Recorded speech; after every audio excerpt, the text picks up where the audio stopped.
Hello guys, good evening. Dito kami sa Sapa. Nagtanaw kami ng mabait din sa among maisan. Ayun oh.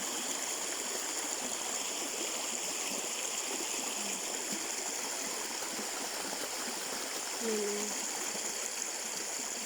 Hindi makita eh. Sapa.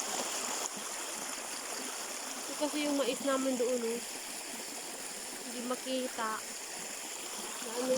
Mabait. Dito naman ako sa Sapa. Ayun. Hello. So, dito ako sa Sapa. Ako lumabas dito. Oo. Ang pula-pula. Kasi nga yung asawa ko doon nagpunta din sa maisa namin.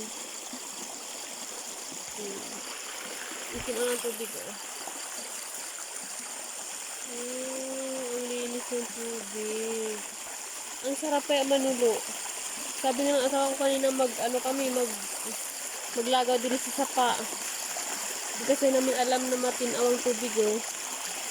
Ang ganda. Diba? Ang dilim dito. Oo. Katakot. Ito, dun kasi yung maisa namin doon. Oh. Hindi makita ang layo ko. Dito ako sa Sapa eh. Dito, wait lang. Dito. Ito kasi yung maisa namin dito. Ayan. Ginalagaw naman. Ginaamat-amat kang. Ayan na siya. Tingnan mo. Diba? Ginaamat-amat. Mabait eh. Huwag nyo namang anuhin yung mais namin. Maawa kayo sa amin. Tulungan nyo lang kami.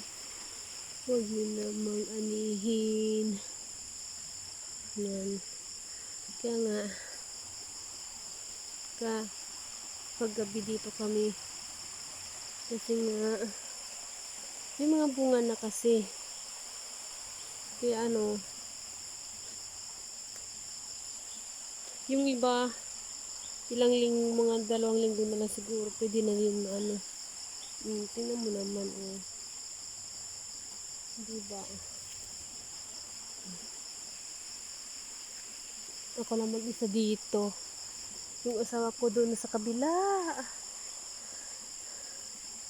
Ayoko kasing sumama doon kasi naka-shorts lang ako. Sugat-sugat yung paa ko pagkalabas ng maisan. Oy.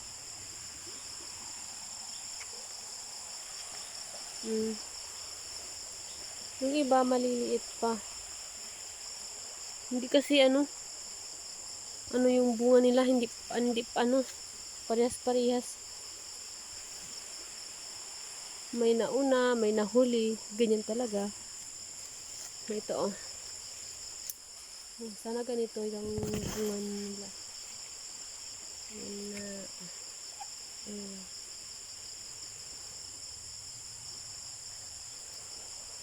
Isang tubig oh.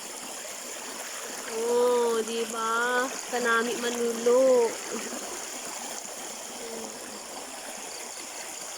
Gagala sa gitna din. Nagagala sa gitna ng dilim. Yan lang guys. Thank you for watching. Pasensya na sa mukha. Haggard lang yan. Thank you. God bless you.